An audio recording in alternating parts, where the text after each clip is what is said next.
PM किसान योजना, बरेली मंडल के 2.65 लाख किसानों की सम्मान निधि रुकी, जरूर करा ले ये काम तब जारी होगी किस्त।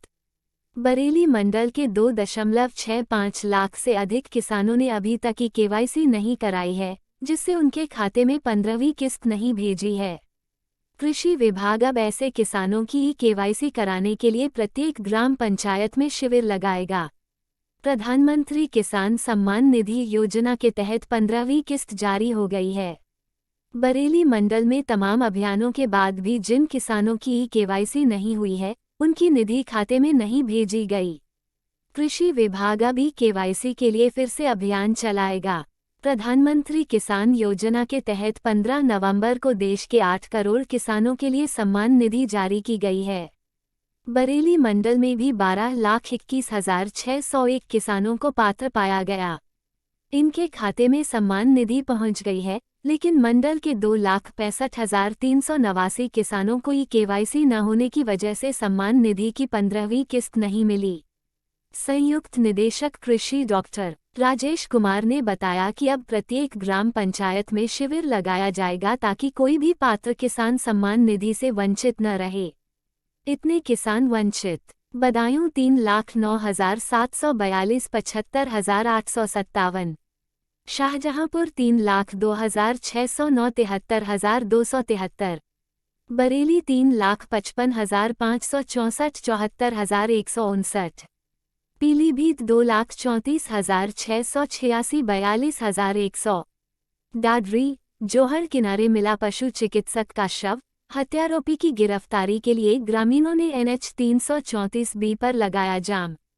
शनिवार सुबह परिजनों को सूचना मिली कि जयकिशन का शव ठीठ मिल्कपुर रोड के समीप स्थित गांव के तालाब के पास पड़ा है।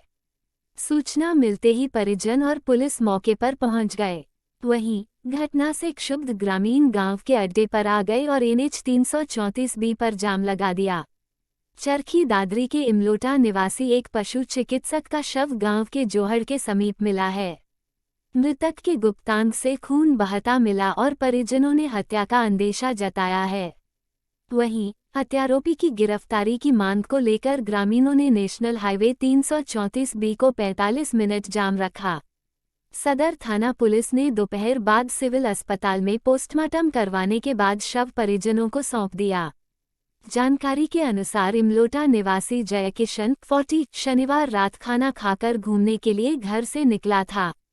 काफी देर बाद जब वो घर नहीं लौटा तो परिजनों ने उसके पास फोन किया। उस दौरान नंबर बंद मिला। शनिवार सुबह परिजनों को सूचना मिली कि जयकिशन का शव ठीठ मिल्कपुर रोड के समीप स्थित गांव के तालाब के पास पड़ा है। सूचना मिलते ही परिजन और पुलिस मौके पर पहुंच गए। वहीं घटना से क्षुब्ध ग्रामीण गांव के अड्डे पर आ गए और NH 334B पर जाम लगा दिया। जाम की सूचना मिलते ही इमलोटा चौकी और सदर थाना प्रभारी तेजपाल सिंह मौके पर पहुंचे। उन्होंने ग्रामीणों को मामले की जांच कर दोषी के खिलाफ सख्त कार्रवाई अमल में लाने का आश्वासन दिया और इसके बाद ग्रामीण शांत हुए। करीब 45 मिनट बाद ग्रामीणों ने जाम खोल दिया। एफएसएल टीम पहुंची मौके पर। परिजनों के हत्या का अंदेशा जाहिर करने के चलते मौके पर एफएसएल टीम को भी बुलाया गया। टीम ने शव की गहनता से जांच कर सबूत जुटाने का प्रयास किया। एफएसएल टीम की जांच के बाद शव को पोस्टमार्टम के लिए दादरी सिविल अस्पताल भेजा गया। मृतक जयकिशन के 2 बच्चे हैं। बेटा करीब 12 साल का है जबकि बेटी की उम्र 5 साल है। जयकिशन पेशा से पशु चिकित्सक था और रोज खाना खाने के बाद बाहर घूमने जाता था। शनिवार भी वो भी हर रोज की तरह घूमने गया था लेकिन घर वापस नहीं लौटा। वाहन चालकों ने झेली परेशानी। इमलोटा अड्डे पर ग्रामीणों के जाम लगाने के चलते NH 334B की ट्रैफिक व्यवस्था बाधित हो गई। सड़क के दोनों तरफ वाहनों की कतार लग गई।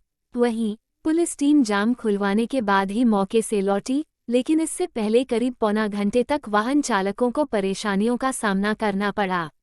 मर्डर इन देहरादून। यूपी पुलिस के सीओ की पत्नी की हत्या। बेटे ने ही मां को लोहे की रॉड से वार कर मार डाला। देहरादून डालनवाला थाना क्षेत्र में सीओ के बेटे ने अपनी ही मां की हत्या कर दी। पुलिस ने बेटे को गिरफ्तार कर लिया है। देहरादून डालनवाला थाना क्षेत्र में यूपी पुलिस के सीओ की पत्नी की हत्या हो गई। सीओ के बेटे ने ही अपनी मां को लोहे की रॉड से वार कर मार डाला। पुलिस ने सीओ के बेटे को गिरफ्तार कर लिया है। हादसे के बाद से क्षेत्र में सनसनी फैल गई है। डालनवाला के बलबीर रोड स्थित जजेज कॉलोनी की भागीरथी एन्क्लेव में हुई इस घटना से हर कोई अचंभित है। यहां पर सीओ मलखान सिंह का मकान है। सिंह इस वक्त मुरादाबाद में तैनात हैं। उन्होंने अपनी पत्नी बबीता 55 को फ़ोन किया तो फ़ोन नहीं उठा। उन्होंने पड़ोसियों को फ़ोन किया तो वह भी घर पर कुछ नहीं देख पाए। इसके बाद मलखान सिंह खुद घर पर आ गए। उन्होंने दरवाज़ा खुलवाया तो उनके बेटे आदित्य ने दरवाज़ा खोला। देखा कि बाहर वाले बेडरूम में पत्नी बबीता की खून से लथपथ लाश पड़ी है। आदित्य की भी हाथ की नाश काटी हुई थी। मलखाना सिंह को समझते देर न लगी कि उनके बेटे ने ही हत्या की है।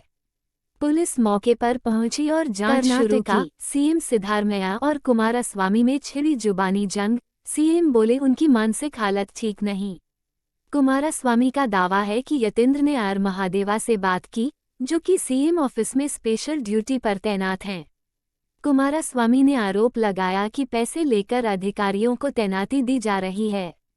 शनिवार को जेडीएस के कर्नाटक प्रदेश अध्यक्ष एचडी कुमारस्वामी ने कांग्रेस सरकार पर पैसों के बदले अधिकारियों के तबादले करने का आरोप लगाया।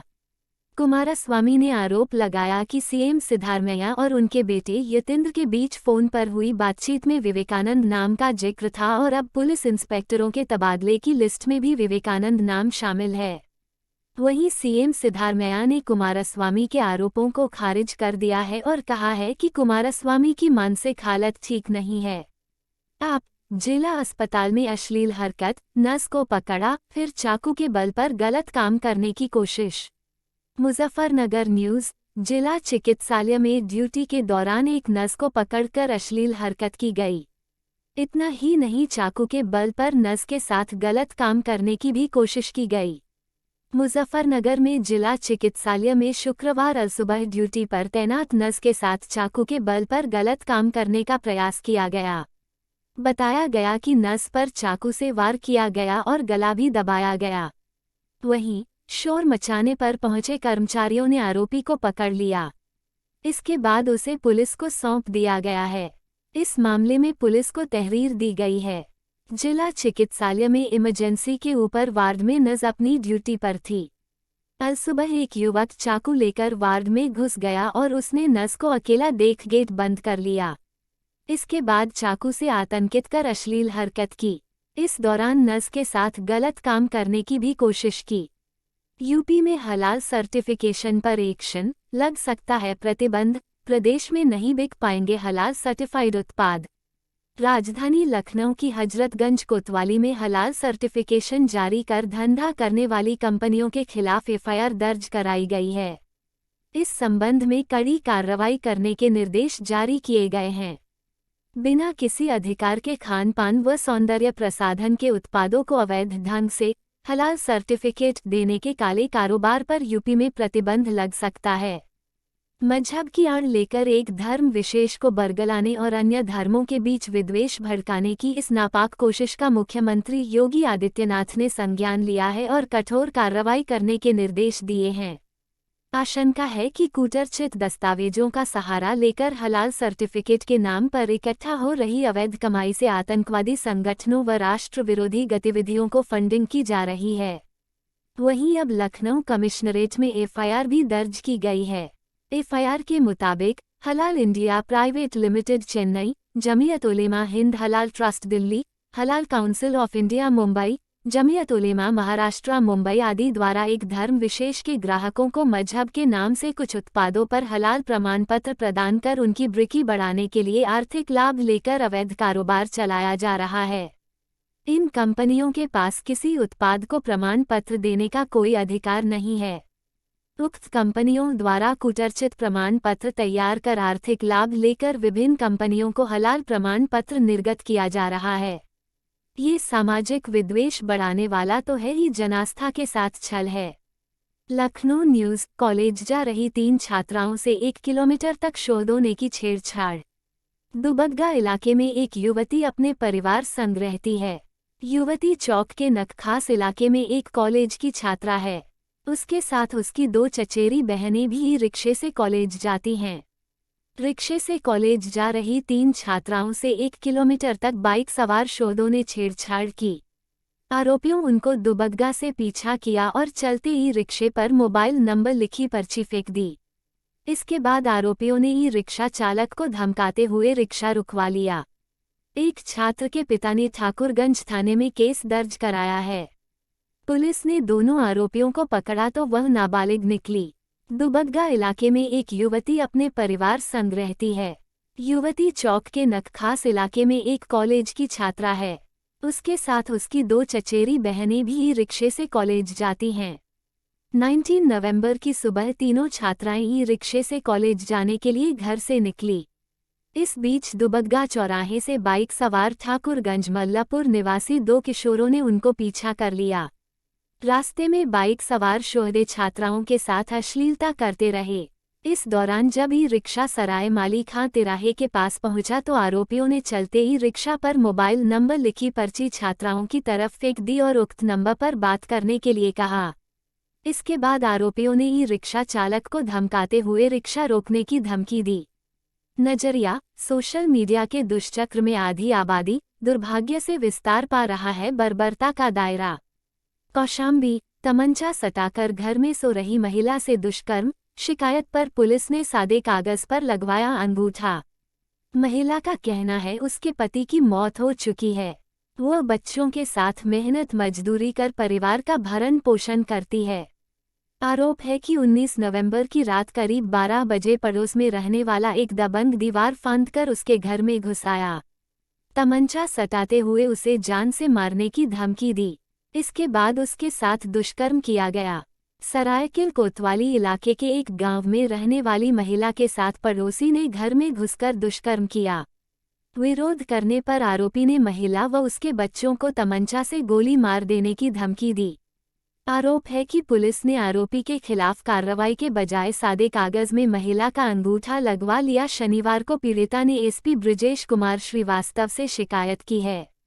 कौशाम्बी, एसपी पर छेड़खानी का आरोप लगाने वाली महिला और उसके भाई समेत 3 पर लगा गैंगस्टर लूटपाट का आरोप। गिरोह बनाकर लूटपाट करने के आरोप में करारी पुलिस ने पुलिस अधीक्षक ब्रजेश श्रीवास्तव पर छेड़खानी का आरोप लगाने वाली महिला और उसके भाई समेत 3 लोगों के खिलाफ गैंगस्टर की कार्रवाई की है। एसपी के आवास पर काम करने वाली महिला ने 19 जून को एसपी पर छेड़खानी का आरोप लगाकर सनसनी फैला दी थी। कौशाम्बी के पुलिस अधीक्षक पर छेड़खानी का आरोप लगाने वाली महिला पर पुलिस ने बड़ी कार्रवाई की है। महिला और उसके भाई समेत 3 लोगों को गैंगस्टर एक्ट के तहत कार्रवाई की गई है। पुलिस का आरोप है कि महिला गैंग बनाकर लोगों से लूटपाट करती थी। गिरोह बनाकर लूटपाट करने के आरोप में करारी पुलिस ने पुलिस अधीक्षक ब्रजेश श्रीवास्तव पर छेड़खानी का आरोप लगाने वाली महिला और उसके भाई समेत 3 लोगों के खिलाफ गैंगस्टर की कार्रवाई की है। एसपी के आवास पर काम करने वाली महिला ने 15 नवंबर को एसपी पर छेड़खानी का आरोप लगाकर सनसनी फैला दी थी। इसके बाद 17 नवंबर को पुलिस की ओर से आयोजित प्रेस कॉन्फ्रेंस में वह अपने बयान से मुकर गई थी। करारी के थाना प्रभारी प्रमोद कुमार ने 19 नवंबर को तीनों के खिलाफ गैंगस्टर एक्ट का मुकदमा दर्ज कराया था। गोरखपुर न्यूज़, 20 लाख दो तब वापस मिलेगी जमीन। माफिया विनोद पर एक और case. SP city Krishna Kumar Bishnoi ने कहा कि माफिया विनोद और उसके साथियों पर एम्स थाने में रंगदारी मांगने व अन्य धाराओं में एक और केस दर्ज कर लिया गया है। माफिया की तलाश में पुलिस टीम लगी है, जल्द ही उसकी गिरफ्तारी की जाएगी। 1 लाख रुपये के इनामी माफिया विनोद उपाध्याय, 50,000 के इनामी उसके भाई संजय उपाध्याय और गुर्गों पर रंगदारी व जमीन कब्जा करने का एक और केस दर्ज किया गया है। आरोप है कि बदमाशों ने 3 लोगों की चहारदीवारी तोड़कर जमीन पर कब्जा कर लिया है। माफिया विनोद ने पीड़ितों से कहा है कि 20 लाख रुपये रंगदारी दो वरना जमीन नहीं मिलेगी। शिकायत करोगे तो हत्या कर लाश ऐसी जगह फेंकी जाएगी कि मिलेगी ही नहीं। एसएसपी के आदेश पर एम्स थाना पुलिस ने माफिया विनोद उपाध्याय, संजय उपाध्याय, रोशन पांड्या, प्रद्युमन तिवारी और संतोष के खिलाफ रंगदारी मांगने, चहारदीवारी तोड़ने व धमकी देने की धाराओं में केस दर्ज कर लिया है। हालांकि विनोद लंबे समय से फरार है और उसकी परछाई तक पुलिस नहीं छू पा रही है। जानकारी के मुताबिक रामगढ़ ताल इलाके के महुईसुधरपुर निवासी अवध कुमार गुप्ता, गीता वाटिका शाहपुर निवासी विजय लक्ष्मी गुप्ता पत्नी अमृतलाल, न्यू कॉलोनी कोतवाली देवरिया निवासी सतीश चंद्र श्रीवास्तव ने केस दर्ज कराया है। संयुक्त रूप से दिए प्रार्थना पत्र में लिखा है, हम लोगों ने मौजा रामपुर उर्फ रामगढ़ में गोरखपुर विकास प्राधिकरण के चाणक्यपुरी कॉलोनी में आराजी नंबर 22 में स्वीकृत मानचित्र देखकर संतुष्ट हुए। गोरखपुर न्यूज़। गोरखपुर में शौचालय की टंकी में मिला कंकाल, गांव में मचा हड़कंप। हत्या का आरोप। एकोना खुर्द निवासी मनोज चंडीगढ़ में रहता है। एक सप्ताह पहले वह घर आया। टंकी से बदबू आ रही थी और बहाव भी नहीं हो रहा था। नवंबर को उसने मजदूर लगाकर टंकी की सफाई शुरू कराई तो कंकाल निकला। एक बॉक्स भी मिला जिसमें कुछ कपड़े व चप्पल हैं। गोरखपुर जिले में बेलघाट क्षेत्र के एकोना खुर्द में शौचालय के टंकी में कंकाल मिलने से सनसनी फैल गई। सफाई करा रहे मनोज ने कंकाल को लापता बहन का बताते हुए जीजा पर हत्या का आरोप लगा दिया। उसने पुलिस को फोन पर कंकाल मिलने की सूचना दी। पुलिस ने कंकाल को डीएनए जांच के लिए सुरक्षित कर कानूनी कार्रवाई कर रही है। मनोज ने जीजा के खिलाफ तहरीर भी दी है। गोरखपुर न्यूज़। ग्राहक सेवा केंद्र संचालक पर हमला कर 2 लाख रुपये लूटे, पुलिस कर रही छानबीन। सिमरा गांव निवासी मोनू की मधुपुर चौराहे पर मोबाइल फोन की दुकान है। इसमें वह ग्राहक सेवा केंद्र भी चलाते हैं। रात 8:30 बजे के करीब दुकान बंद करने के बाद वह बाइक से घर जा रहे थे। रास्ते में मिश्रौली गांव के पास बाइक पर सवार 3-4 युवकों ने रोका और ईंट से हमला कर दिया। गोरखपुर जिले में बढ़लगंज इलाके के साहुरखोर सिमरा मार्ग पर मिश्रौली गांव के पास नवंबर रात बाइक सवार बदमाशों ने ग्राहक सेवा केंद्र संचालक मोनू गौड़ पर ईंट से हमला कर दिया। उसके गिरते ही बदमाश तमंचा सटाकर उनके पास रखा 2 लाख रुपये और मोबाइल फोन लूटकर फरार हो गए। पुलिस मामले की छानबीन कर रही है। हालांकि शुरुआती जांच में मामला मारपीट का सामने आ रहा है। जानकारी के मुताबिक सिमरा गांव निवासी मोनू की मधुपुर चौराहे पर मोबाइल फोन की दुकान है। इसमें वह ग्राहक सेवा केंद्र भी चलाते हैं। रात 8:30 बजे के करीब दुकान बंद करने के बाद वह बाइक से घर जा रहे थे। रास्ते में मिश्रौली गांव के पास बाइक पर सवार 3-4 युवकों ने रोका और ईंट से हमला कर दिया। गोरखपुर न्यूज़। हनी ज्वेलर्स पर छापा। 40 लाख नकद, 650 किलो चांदी -18 किलो सोना भी बरामद। आयकर विभाग की टीम ने मंगलवार की सुबह करीब 7:15 बजे हिंदी बाजार के हनी ज्वेलर्स पर छापा मारा था। मंगलवार की पूरी रात चांदी की तौल की गई।